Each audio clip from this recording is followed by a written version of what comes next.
योगेन चित्तस्य पदेन वाचा मलं शरीरस्य च वैद्यकेन योपाकरोत्तं प्रवरं मुनीनां पतञ्जलिं प्राञ्जलिरानतोऽस्मि।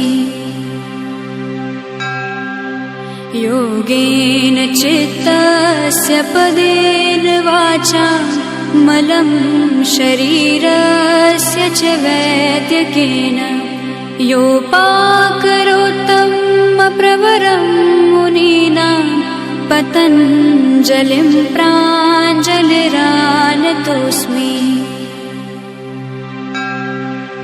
योगेन चित्तस्य पदेन वाचा मलं शरीरस्य च वैद्यकेन योपाकरोत्तं प्रवरं मुनीनां पतञ्जलिं प्राञ्जलिरानतोऽस्मि।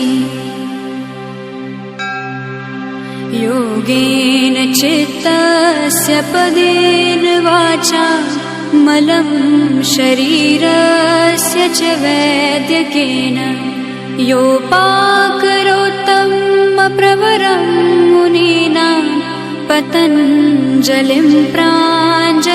योगेन चित्तस्य पदेन वाचा मलं शरीरस्य च वैद्यकेन योपाकरोत्तं प्रवरं मुनीनां पतञ्जलिं प्राञ्जलिरानतोऽस्मि।